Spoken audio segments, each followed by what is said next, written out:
Okay, so pregnancy and oral health. Um,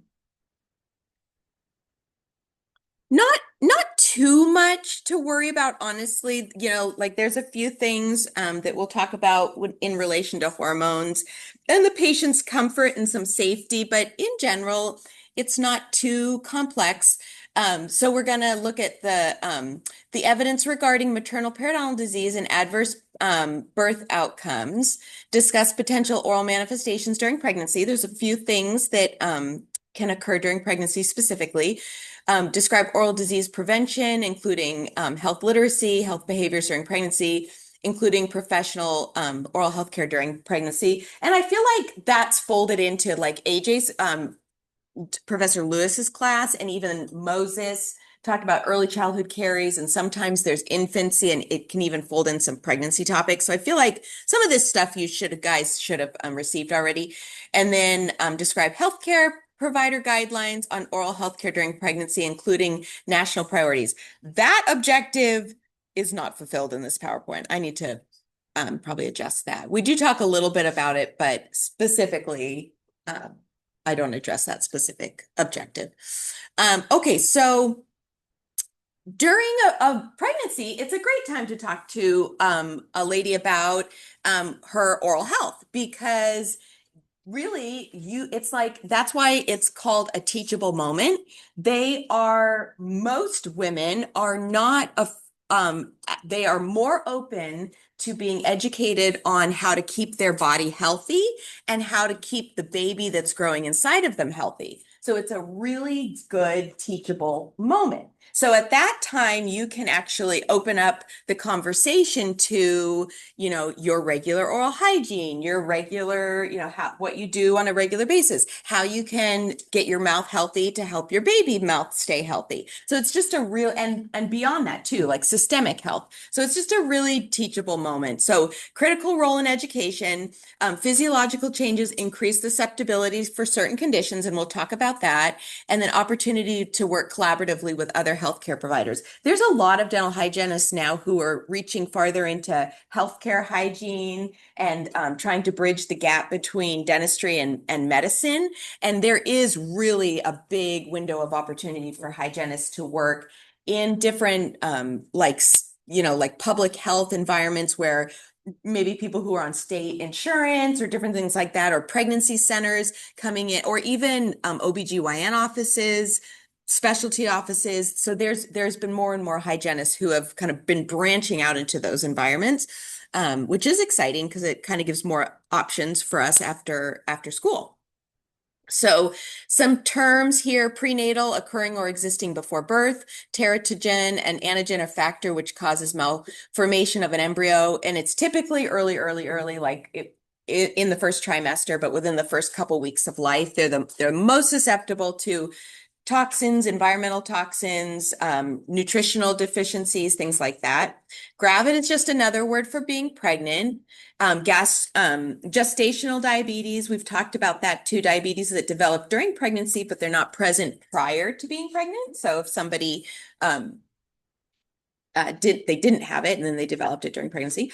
Oral health literacy, the degree to which individuals have the capacity to obtain, process, and understand basic oral health information, services needed to make appropriate health decisions. So do they have all the information? Do they understand it appropriately? Do they have a misconception of what they need to know? And then the teach back method, this is like similar to tell, show, do, but it's actually like or show, tell, do, tell, show, do, tell, show, do. I always get it backwards. Teach back, but it really focuses on, you tell them something simple and then you ask them to tell me what I just told you. And then you get to hear what they got out of it. And so, we always throw in the actual physical, like wrapping the floss around a tooth like a C, or 45-degree angle of the bristles to the gum line. Like we put in something physical, but the teach back method can just be something just purely conceptual. And so if you tell a patient, I want you to take this medication with food in the morning, and then I want you to take this medication at night on an empty stomach, Now can you tell, and then you talk about other things and the conversation kind of goes, and then you say, okay, can you tell me again? I want to hear, like when you're going to take those medications. And then they tell you what they remember about it. So it just gives you an opportunity to understand what they understand and what they've gotten out of the conversation. So this just breaks the trimesters down. So you can see the first trimester is the first day of the last menstrual period to week 13. Second trimester is week 14 to week 27. And the third trimester is week 28 to week 40. And then it's that first trimester where the fetus is most susceptible to environmental toxins or any kind of toxin. So educating the mother, this is kind of, you guys have heard this before, vertical transmission of the mutans from mother to primary, from mother or a primary caregiver. So if the mom has the baby in full-time daycare from young age, and it's like this, and so they spend a very large amount of their time in a daycare, that's going to be the primary. They could also get this vertical transmission, but typically it's going to be the person that spends the most time with the baby. Horizontal transmission, another family member to another child. So and this could also, they say daycare setting, but usually young ones or young kids aren't in daycare settings like all day, but they can be if they're from like 6 to 6 a.m. to 5 p.m. I mean, that's a really long time, and that's a substantial amount of time that they would be but they're usually seeing different people, not just one person. Improving the mother's oral health will in turn improve the child's oral health and the rate of disease. So there's neat studies about like with xylitol, you guys have probably heard these studies where they gave mom and the kids and the other little kids in the family xylitol, like 2 grams a day through the whole pregnancy, and the other family members got it too. And then as they spaced out the study over the course of however many years, those kids ended up with much less colony of S mutans when because mom's colony was much smaller, and so she didn't pass on the bacteria as well. So there are definite studies to back up if mom's mouth is healthier, there's going to be less bacteria, and then therefore baby's mouth will end up being healthier as well.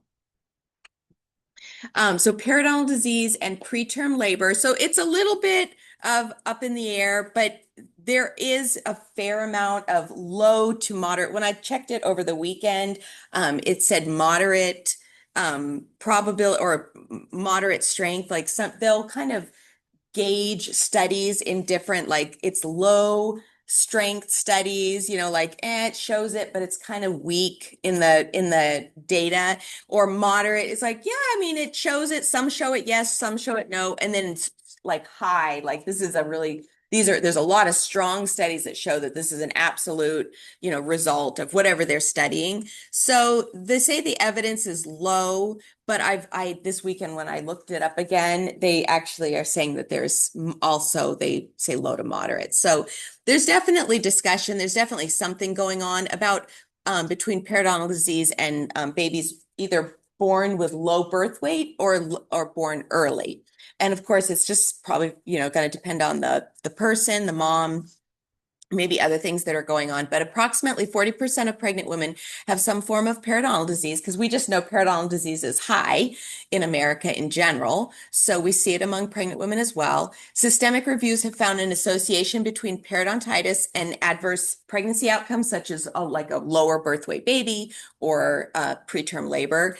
And then so what's kind of driving this, I think that's on my next slide, so I'll wait. But studies suggest that a link between the infection and those adverse outcomes is evidenced by low evidence of the studies, but like I just said, I think it's low to moderate. So the CDC states that this is supposed to be 60, not 6. So 60 to 75% of pregnant women have gingivitis. And that's oftentimes a direct result of the hormones that are at much higher elevation during pregnancy. And so we see a lot more gingivitis, and we'll talk about that in a second. So there was a 2017 Cochrane review, and it showed no significant relationship between babies born before 37 weeks and whether pregnant women receive periodontal therapy or not. So that's whether or not they, like, if they were to get periodontal therapy while they were pregnant, would that give a positive outcome to their pregnancy? And it didn't really show that that necessarily had any large effect. Okay, so why does it happen? So research has indicated that periodontal infection may be a possible risk factor for pregnancies that are low birth weight pregnancies. That's the PLBM or preterm.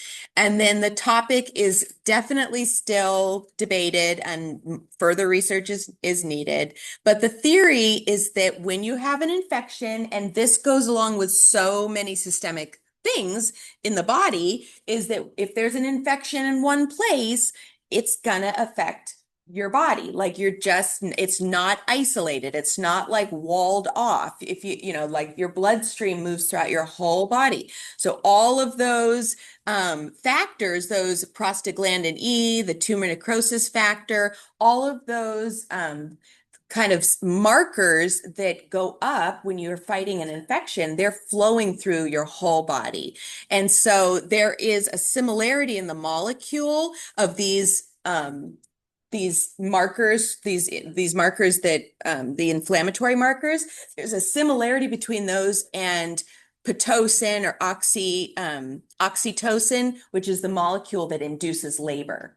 So that's what the theory comes from, is if they have a higher rate of these inflammatory markers, potentially it could induce labor if they're susceptible to it, if they're strong enough, if their body is reactive enough. Who knows? Like that's the debated piece, but that's basically what the theory is. Okay, so and then non-surgical periodontal therapy is safe and effective during pregnancy, especially the second trimester. The second trimester is the sweet spot for pregnant women. During the first trimester, they're throwing up, they don't feel good. Second trimester, you're like, oh, I feel good. You're not too big, baby's not like pushing on every organ and all this kind of stuff. But then the third trimester, the baby starts getting really big, you start getting really tired. So second trimester really is like the sweet spot. Okay, so oral manifestation during pregnancy. Pregnancy gingivitis, very common, even if somebody is like pretty healthy prior to pregnancy. Those hormones, that's just what they do. They tend to just draw more blood to the gingiva. They tend to make the bacteria more reactive. And so it's just more common to see gingivitis in pregnant women.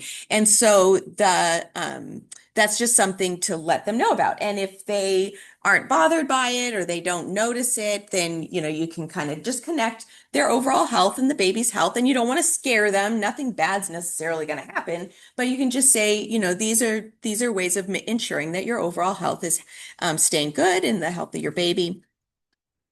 That will peak during the third trimester. Those hormone levels are just high. I mean, your body is just like in a whole different state to maintain that pregnancy. And so it would go on through the whole time. Women who have gingivitis prior to pregnancy have a greater chance of exacerbation. So another common-ish thing is the pyogenic granuloma, or the pregnancy tumor is what it's called.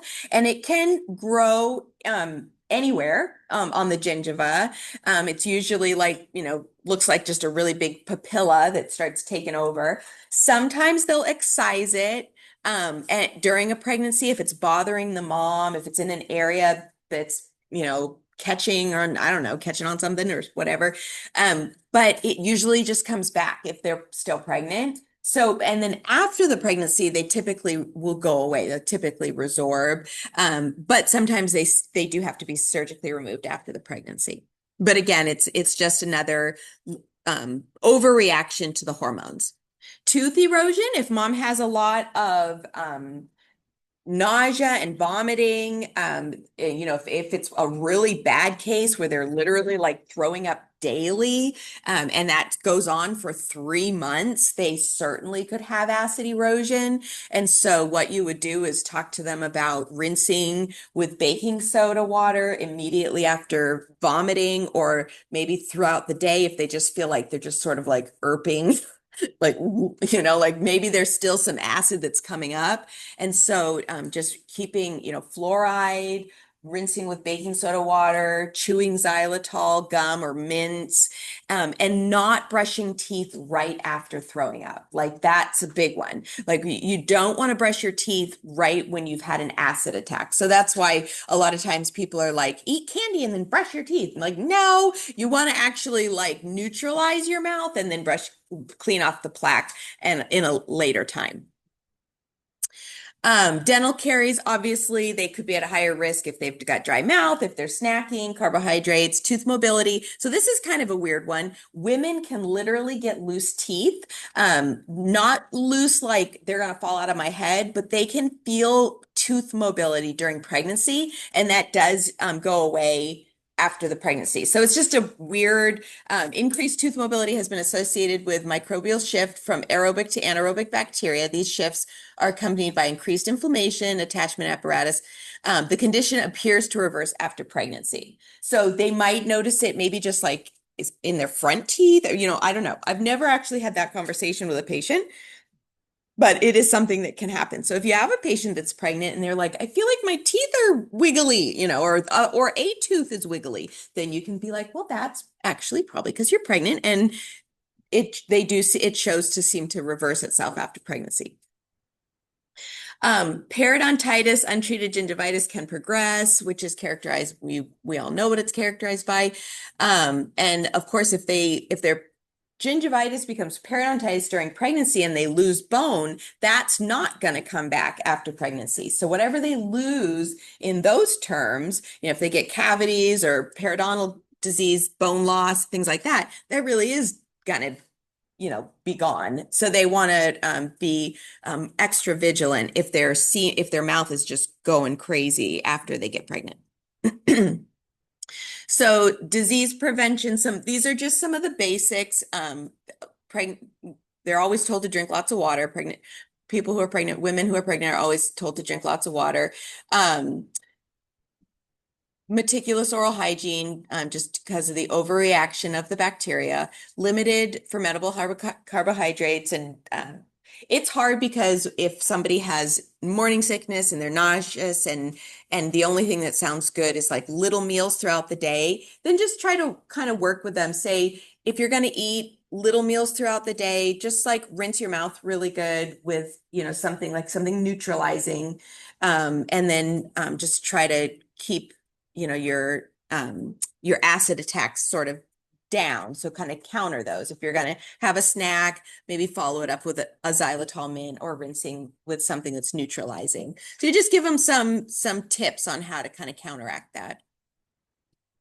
Using topical fluoride and things like that. Due to they should be taking their prenatal vitamins. There's an extra need for folic acid and DHA. Avoid certain soft cheeses. This is not stuff that you absolutely need to know, but this is stuff that women are advised by their physician when they become pregnant to avoid: raw meat, certain soft cheeses, high mercury fish, and then chlorhexidine, xylitol. Really, all of the topical things are fine. There's really nothing that we do in the dental office that you cannot continue to do when you're pregnant. I'm barring certain medications, but like just the normal things that you'd recommend for like oral hygiene and topical use things, all of those things are fine. So there's barriers to care, low levels of oral health literacy. If a patient cannot afford the dental fees or the co-payments, they're trying to plan for all the new costs of a baby and all the supplies and the health care and all that. So they certainly might feel like dentistry is very low on the priority. They might not understand the impact of oral health to their general health. So that would be a barrier if they don't know the the reason why to care, they might not want to come. Difficulty in finding a dentist who accepts Medicaid. This is still very true. There's a lot of dentists don't accept it because the reimbursement rate is lower.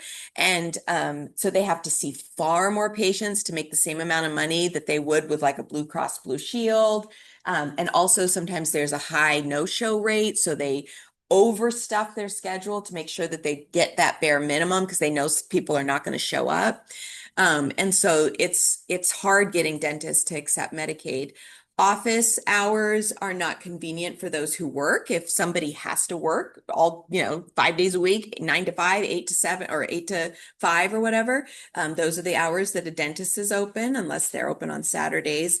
Obstetricians, nurse midwives often do not urge pregnant women to seek dental care, so they might not. And this is another huge role that dental hygienists can play, is educating midwifery, doulas, OBGYN offices about oral hygiene. Fear of going to dentists because of past experience. They're feeling very vulnerable and sensitive, and they had a bad dental experience. They don't want to go. Uncertainty about whether dental care is safe. They might not realize if it's safe for their baby or for them.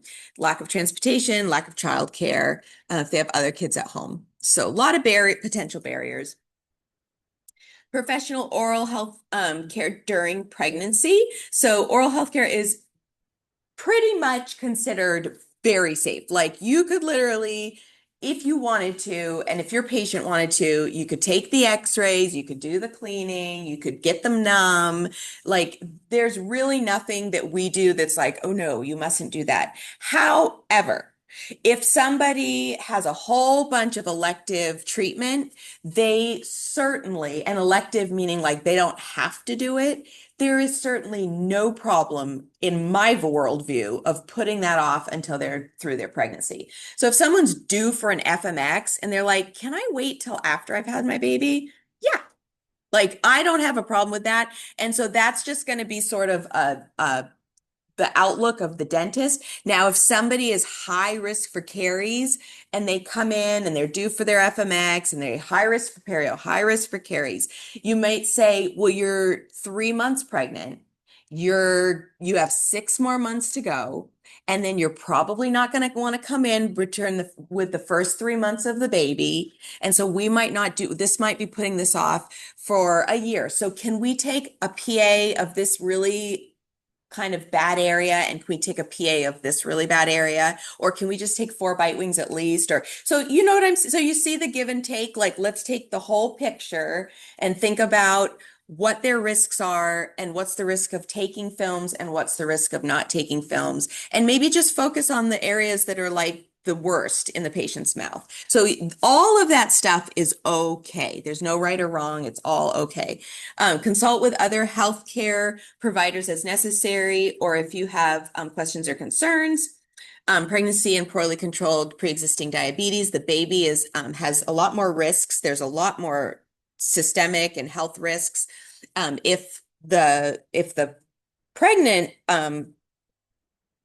if the mom has diabetes, I'm trying to think, how am I saying this? So if the woman who's pregnant has diabetes, there's a lot more risk to the baby if she has it before she became pregnant. So usually there's more things that they're watching out for. And then gestational diabetes, about 9%. Prevalence of gestational diabetes can be as high as 9%. And then be prepared to educate the patient on that bi-directional relationship between oral health and diabetes. So if they have pre-existing diabetes, even more, you want to talk about, it's such a great opportunity to talk about keeping their numbers good, making sure that baby grows healthy. They don't get some of these other systemic conditions like preeclampsia or they might have like preterm labor and all these different complications. The baby can grow to be very, very large sometimes if they have diabetes pre-existing, and that can also end up in emergency C-sections and things like that. So there's lots of things that we don't necessarily have to know, but the more you practice hygiene and the more you go to like continuing education courses, you might learn more things that you can share with your patients. Okay, so for medications, calcium, vitamin D, those are super important for maternal bone, fetal tooth development. In general, we avoid tetracycline. You guys all remember that because of the staining. NSAIDs in late pregnancy, acetaminophen, and some antibiotics are generally considered safe, but who has heard the rumblings of Tylenol? And like apparently maybe we overuse Tylenol in pregnancy and infants. It's never a bad idea to like, only use things when absolutely vitally necessary.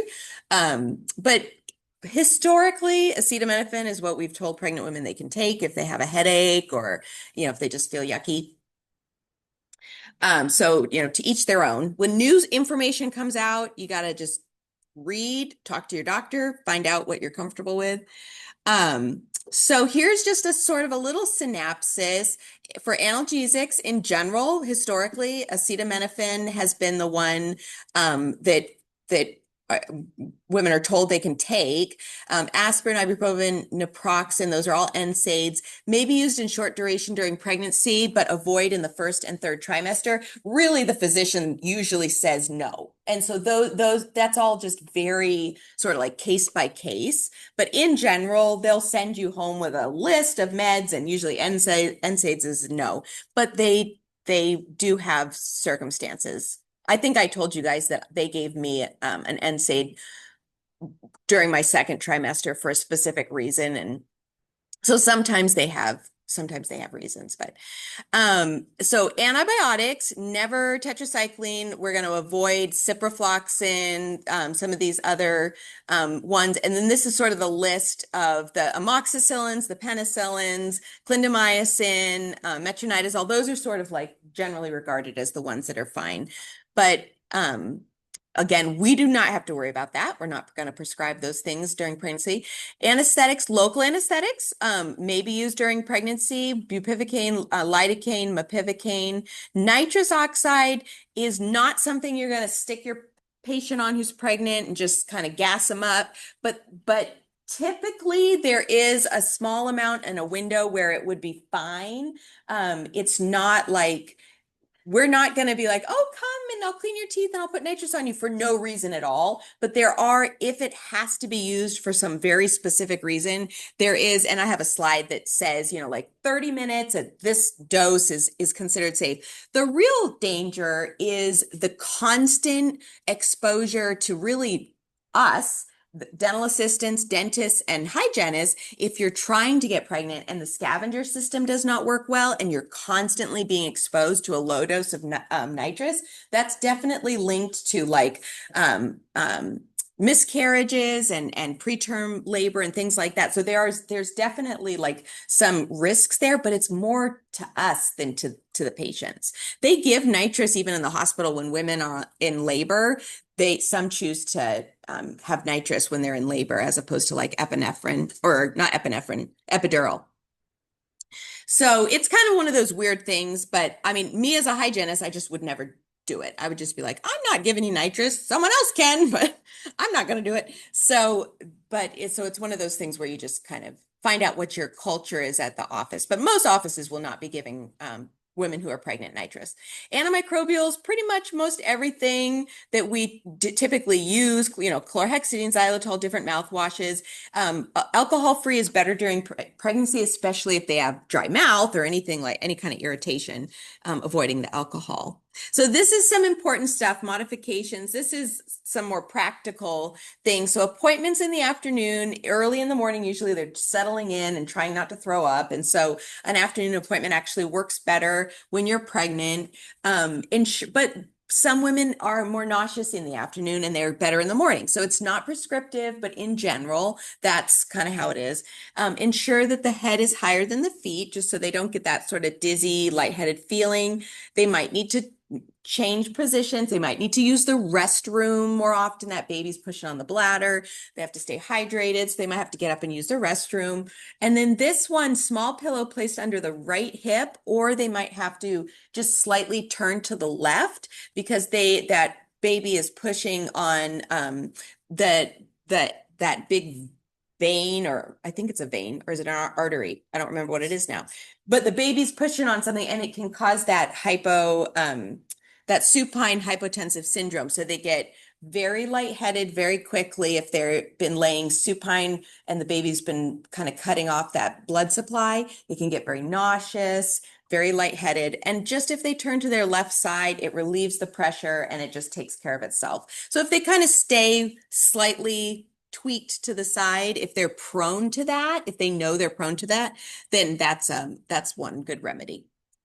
Dental radiographs are considered safe, but really it's very judicious to just stick to Alara, as low as reasonably achievable. If it's not a big necessity, if they have good oral hygiene, they're not a high risk for caries, there's no problem if they want to wait. If they don't care and they're like, oh yeah, take my bite wings, I'm fine, then it's fine. You're not going to damage the baby. It's such low radiation. But it's one of those things where I feel like it's just that conversation. And then, of course, if we're doing digital, rectangular collimation, proper exposure, limiting the number to just the max, the main ones that you need, then all the better. The fetus is especially susceptible in the first trimester, so that is just something to consider. No radiographs exposed in the absence of clinical signs and symptoms. This is going to be a more conservative take. If there is no reason to, some would just opt not to. Pregnant dental personnel, certainly you can keep taking your radiographs. You could wear a lead apron if you wanted to, but I don't know how that would do you any good. I think it would just be cumbersome and annoying. And if you were really concerned, you could wear a dosimeter and see if you're getting radiation. And I'm sure I told you guys during radiology, I wore one and it never registered anything. And I did not wear a vest, but do what makes you comfortable. Although now the literature is saying that those lead aprons are actually worse because they might hold the radiation to your body and the scatter bounces around inside. So that's why we have stopped recommending the lead aprons. Local anesthetic, avoid elective treatments during the first trimester. So usually the first trimester is the time when you're going to be the most conservative with your patient. Use local anesthetic judiciously. The WEB's ADA, though, says preventative diagnostic restorative dental treatment is safe throughout pregnancy. Local anesthetics with epinephrine may be used during pregnancy. So you kind of leave it up to like your patient. How do they feel? What do they need? What are their risks? And just, it's that conversation. Nothing is like overly dangerous, but they might not feel good. They might have a high risk pregnancy to begin with. And so then just kind of, if there's nothing that has to be done, just put it off until they're through the pregnancy. And then this is just a little bit more detail about the nitrous. It's a relative contraindication. There's no FDA rating. Studies demonstrate with prolonged exposure. So that's more like the dental staff, not the faculty, the hygienists, the assistants, the dentists, that it can have these negative effects. Increased congenital abnormalities, altered immune response, sorry, I'm choking, spontaneous abortions, increased birth defects. Offices must maintain the scavenger system. It's super important that they do that. And then there is this max exposure of 50 parts per million in the air for no longer than 8 hours per week. Single dose, low exposure, no more than 30 minutes in the second or third trimester is considered safe. So that's why, like, you can see that some people might choose to use it for various reasons, but in general, you don't want to be huffing nitrous oxide when you're pregnant. That'd be a bad thing. Don't do that. Lactating mothers, 1 to 2% of maternal drug dose excreted in breast milk. So they do still have to be conscious of what they're taking as a prescription because it can be excreted in their breast milk. So aspirin, NSAIDs, tetracycline, Cipro, Flagyl, those are some stronger antibiotics. Vancomycin, really strong one. Benzodiazepines, that can make your baby sleepy too, because a little bit can come out of the breast milk, and you give them a little dose of Xanax, might make your baby sleepy. And then nitrous is considered safe though, because that's not affected at all by the breast milk. Once baby's out, that's not gonna. So nitrous would be totally safe after the baby's born. And there's no evidence to interrupt breastfeeding after the use of local anesthetic. So even the epinephrine, local anesthetic, that doesn't seem to come out in any quantities in the breast milk that would affect the baby. Alcohol should always be avoided. Inquire about drug use, alcohol use, tobacco habits, and counsel as necessary. Fetal alcohol syndrome is a central nervous system. It causes central nervous system damage and affects motor skills, skin, muscle innervation, and behavior aspects of the personality. So alcohol should be avoided. And this is just so for the interprofessional piece, I hit a couple slides that I just felt like were too much information and I wanted to be able to get through all of the material. But this is just one example, this Michigan Initiative for Maternal and Infant Oral Health. This is just one example of just a hygienist that is thinking outside the box. She's just doing something different. And there's a lot of examples. If you kind of start looking through, the whole US and even into Canada, or you look examples in other countries, hygienists, do all sorts of things that are non sort of traditional private practice. But this RDH goes to an OBGYN clinic. She provides on-site preventive care education and referrals. It's presented as part of the prenatal care plan. So like when a new patient comes in that's newly pregnant, they're like, this is what we do in our office. They can opt out of her service, but or they can choose not to. So she'll go in and she'll like educate, and I don't know all what she does, but you can like, if you're an entrepreneur or you're just like to think outside of the box, or you're really into public health and interprofessional working models or medical dental integration, this kind of an example is just really cool. And there was another one too, but I hid the slide. I should unhide it so you can see it. And maybe if you download it, you can see all the slides that are. But anyway, so she serves as a case manager, follows up on referrals and blah, blah, blah. So I just think that's a really cool example.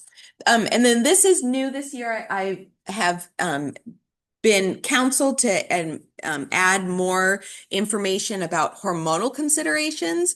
And I think that this is actually quite fair to do, because not only this is specifically considering patients that you might have that are transgender if they're taking hormones, but this you can apply this to literally any human taking any hormone. And so it really is actually like kind of across the board. These specific hormones can cause these reactions in the human body. So I think this is actually really good information to have. So transgender patients may be taking gender-affirming hormone therapy, such as estrogen and anti-androgens, if they're trans feminine patients, and then testosterone for trans masculine patients.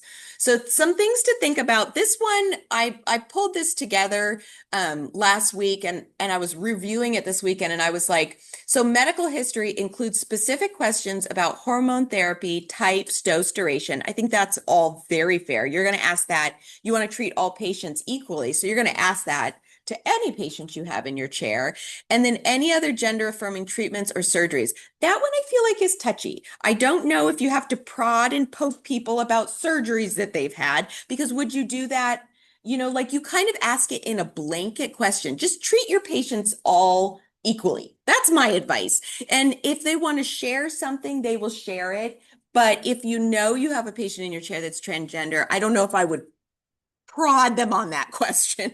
So I was like reading it and going, how do I want to explain this when I present it? So that's how I would say, just treat your patients like they're, everyone has surgeries, and if they disclose it to you, great. If they don't, then they don't.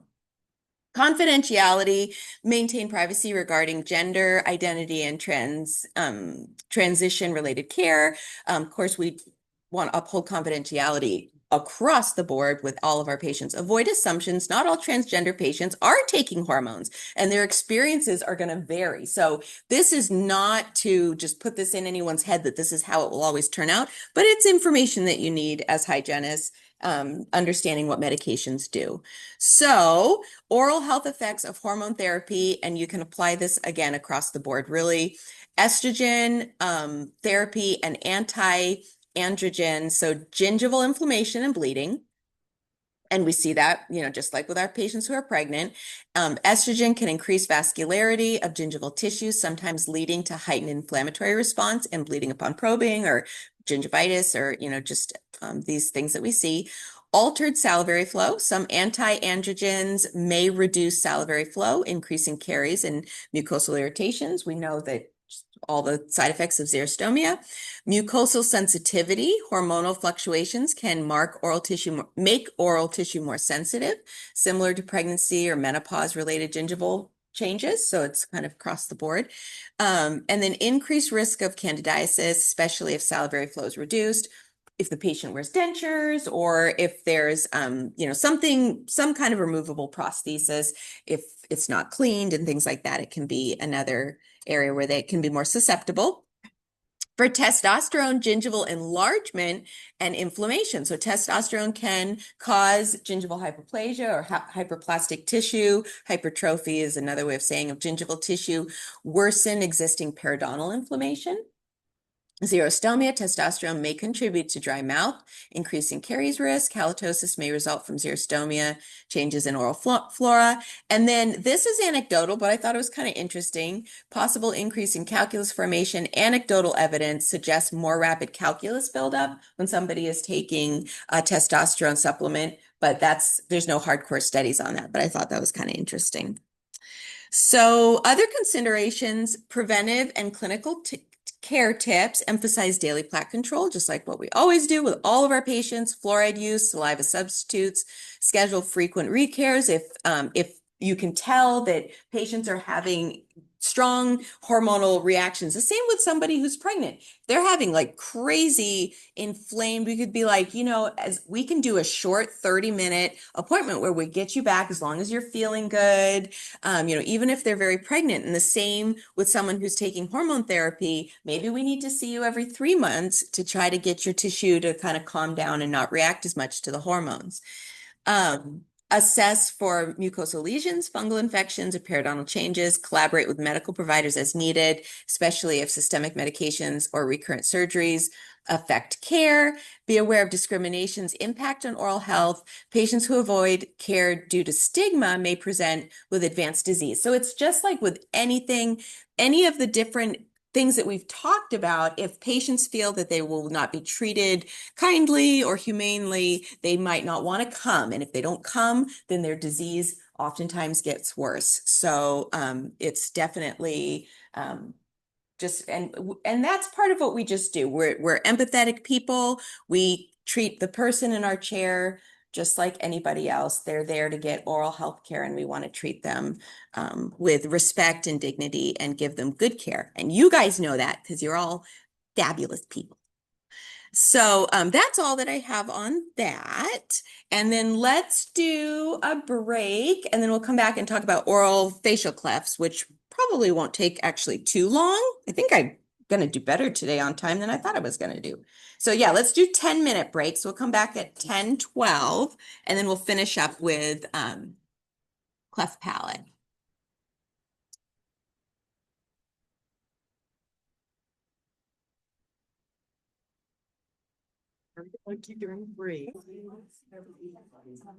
Okay, oral facial clefts. Not too long of a PowerPoint. So we're going to discuss the incidence, prevalence, and etiology of oral facial clefts, differentiate between different types of treatment indicated for lip and palatal. We don't really actually go into that detail we kind of categorize them, like the different types, but I don't really actually talk about the surgeries that much, just kind of say they have surgery.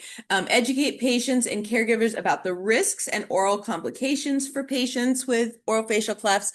Describe the dental hygienist's role in planning individualized dental hygiene care to address prevention and treatment. Discuss the importance of interprofessional collaboration.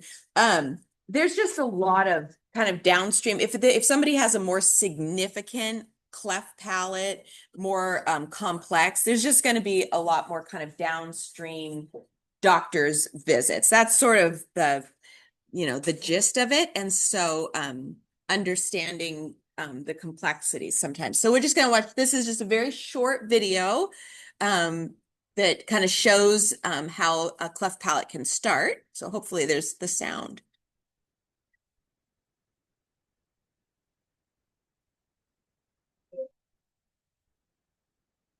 Nope, no sound.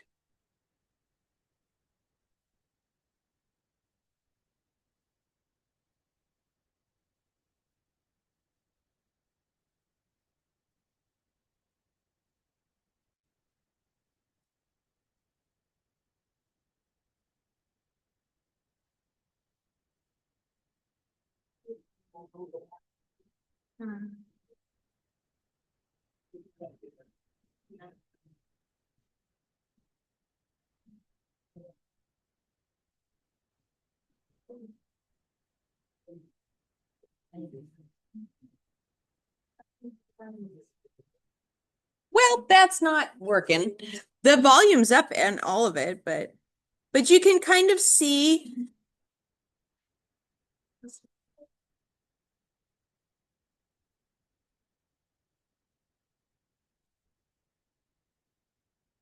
maybe when you listen, maybe if you watch the PowerPoint just on your own, you can rewatch it. It's a short video. But it just basically the thing I liked about it was it shows how the weeks of the embryo, the 5 weeks, early formation, it can affect muscles for speech.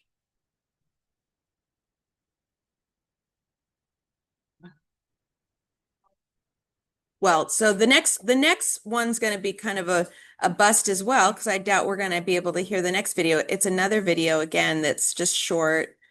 Um, let's see, this one's probably not going to work either. It's better.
So I don't know if that's like the absolute best video, but I thought it kind of summarized it pretty good. Okay, so we'll review some of that stuff. It kind of touched on some of the things that we'll talk about. So um So here's just some examples. People you may or may not have realized had cleft lips. I don't know that it extended to their palate at all. I don't really know the medical history of any of these celebrities, but you can see the subtle scar that it left behind on them. And I don't know, Peyton Manning's is even harder to tell, but I'm assuming it's on that side. But it's hard to tell. Okay, so orofacial clefts, the failure of the lip and the palate tissue to close during embryonic development, present at birth, serious adverse effects on health, development, and functional ability can come downstream, especially if it involves the palate. And the biggest thing that there's other things like the ear infections and things like that they'd worry about kind of later on, but initially, can that newborn baby eat? Can they suck and latch on to their mom or onto a nipple if they're being fed like from a bottle? So that's definitely like the biggest concern initially. So it's congenital abnormality can be expressed as just a cleft palate, just a cleft lip, or a combination, and it can be on one side, it could be going up bilateral and be on both sides. So there's lots of variations to how it can present itself. Most prevalent birth defect in the US. So this is just really focusing on US, but it's prevalent in other countries as well. Affects about 7,000 infants a year. Most common among Asian or Asian ancestry, and most lowest prevalence among African Americans, more prominent among males than females, and boys more likely to have a cleft involving both lips and the palate, and girls are more likely to have a cleft palate without a cleft lip. So there's different numbers that they've pulled, and I'm not going to test you on any of that stuff. That's kind of like nice to know, not necessarily have to know. Etiological factors, so clefts associated with birth defects or syndromes present at birth, more than 300 different syndromes and these syndromes are rare, but they are associated with a cleft. So if the baby's born with one of those, they might have a much higher risk of having a cleft lip or palate or both. Genetics can play a role, like that video said, but it's not like a hard line. It's like maybe you're more likely, but it doesn't mean you're gonna if you have a family history of it. One thing they do know is environmental reasons can play a part. There's syndromes for sure, but also environmental toxins or nutritional deficiencies, some medications. So maternal smoking, lack of folic acid, nutritional deficiencies, ingestion of certain drugs, so teratogenic agents, vasoactive or anticonvulsant medications can increase risk. So phenytoin, the seizure drug that we always talk about, calcium channel blockers, beta blockers, vasoconstrictors, so different medications. And generally speaking, most OBGYNs would be very well versed on, especially if medications have been around for a while, which medications should not be given to a woman when she's pregnant, if they know that it could have a higher risk for a cleft. So if it's a new drug to the market, that's always, that's why they are supposed to rigorously test drugs for pregnancy because they don't want to take any chances. So for the formation of it, so formation of the lip is at the 5th week in utero, lack of fusion of the medial, nasal, and maxillary process that form the philtrum. So you get a lack of that growing together, that normal growing together. Formation of the palate is between weeks 5 and 12, and the cells don't penetrate the grooves between the medial, nasal, and maxillary process. Primary and secondary develop separately, and they may occur at different locations and different times. So one might start growing, the other might not. They don't fuse together. So something is disrupting that normal growth. So then the next couple slides are just going through some of the different kinds of clefts that can be present.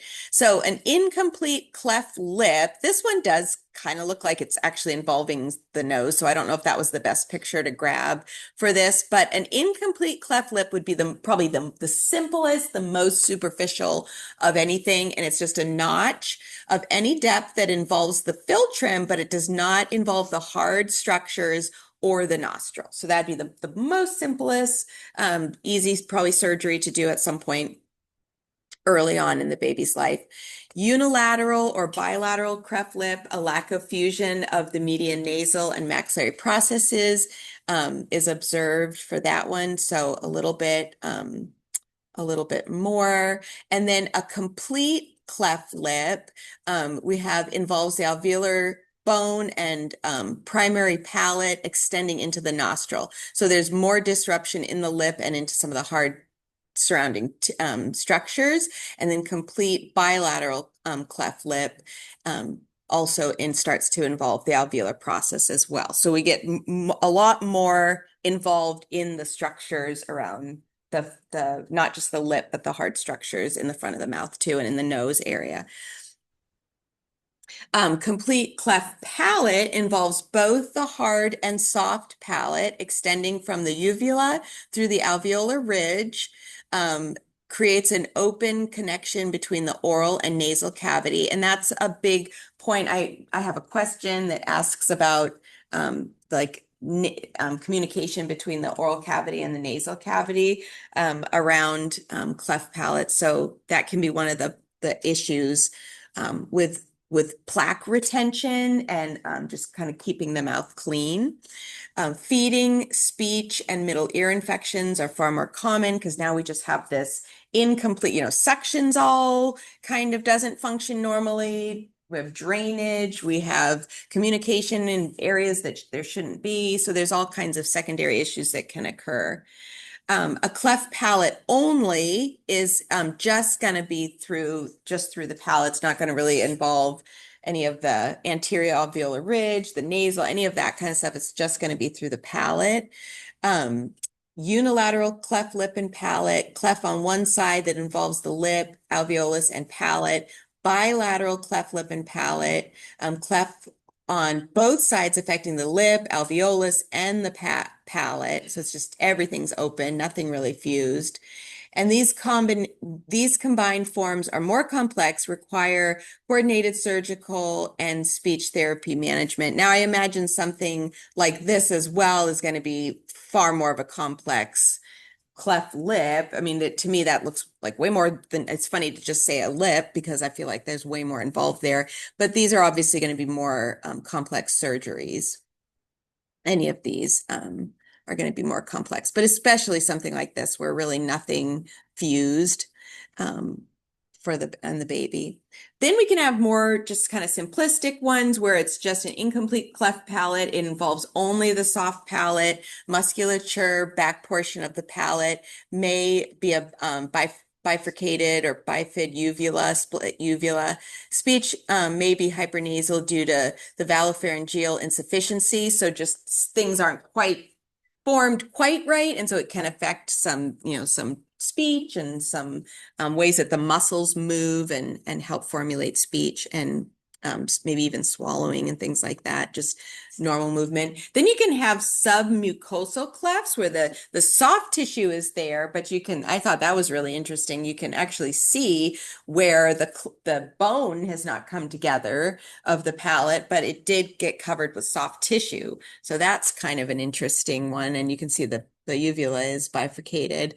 And this looks like the uvula almost has a hole in it. I'm not sure if that uvula is just touching the other side and if it's just like an opening there, but you can also see how it looks under that mucosa that the bone doesn't look like it's fused there either. So lots of different things that can happen at various stages. Probably depends on what part of the baby's growth did that hiccup happen. Hiccup is not a great way of describing it, but like something happened in the normal formation. And was it week 5, 6, 7, 8, 9, 10, where along that spectrum did it happen?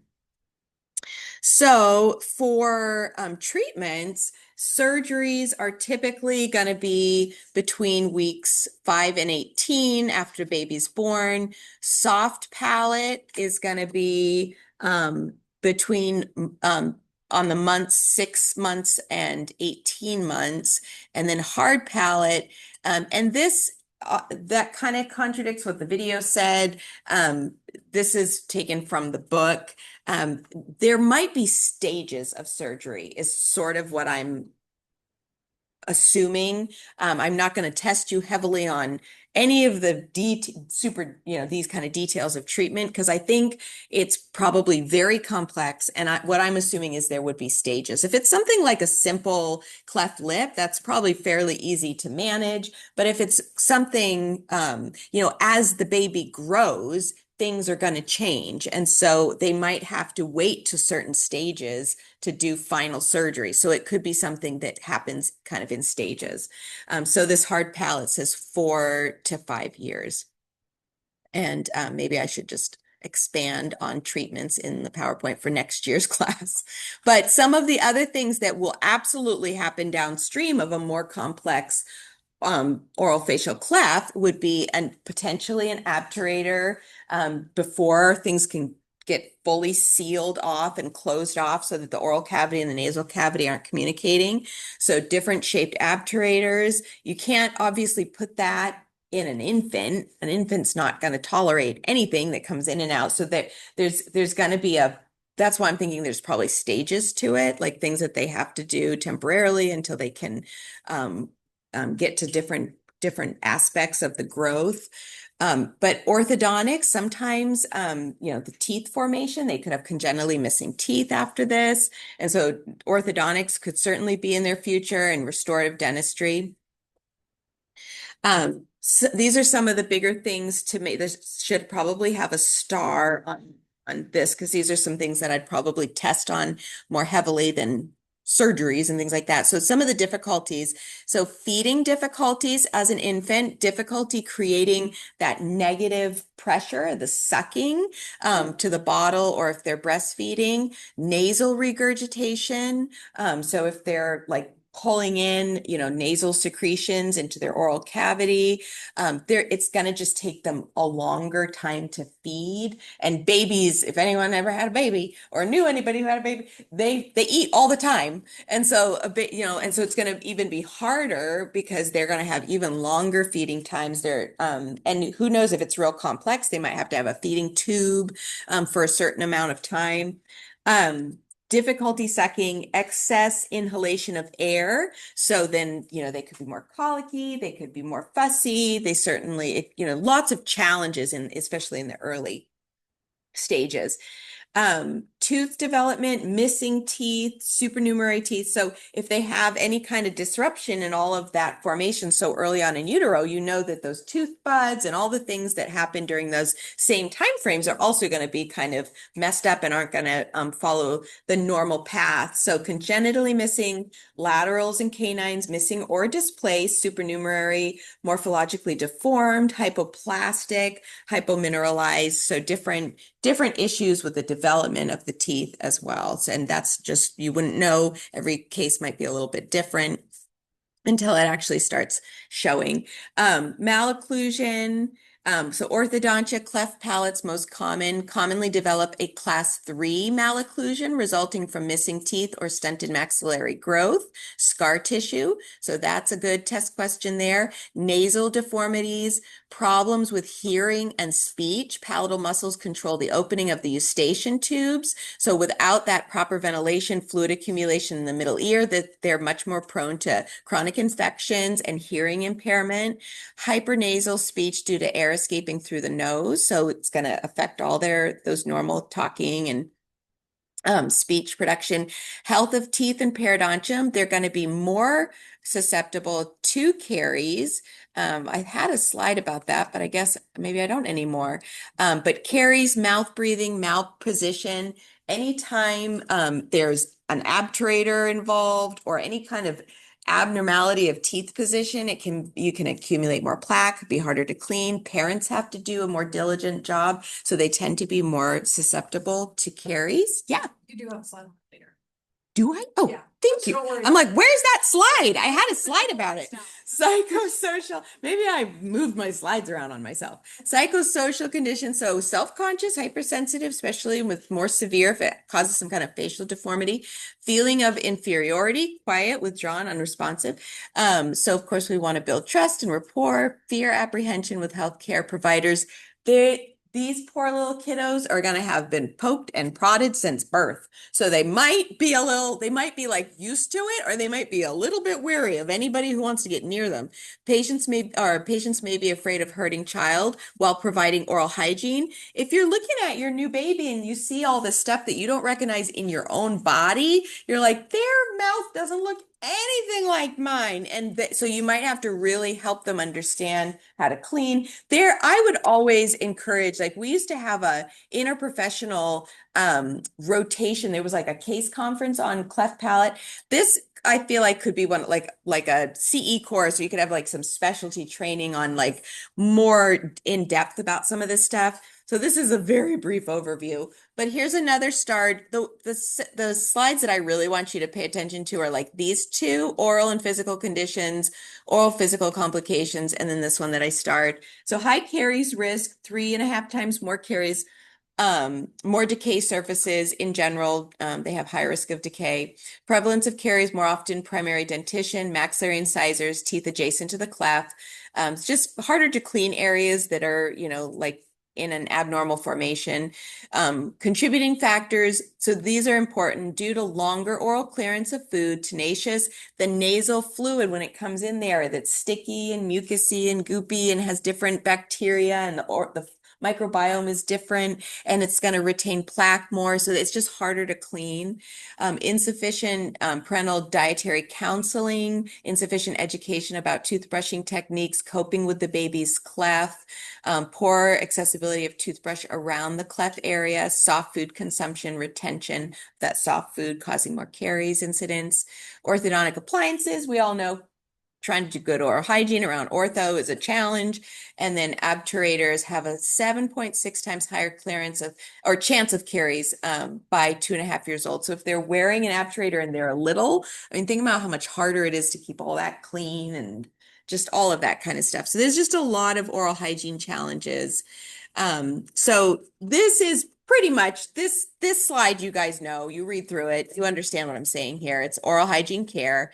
Anticipatory guidance, parental counseling, preventive early childhood caries, frequent appointments, communication problems, hearing difficulties. So you want to kind of talk to the patient about these higher risks that they have for all of these areas.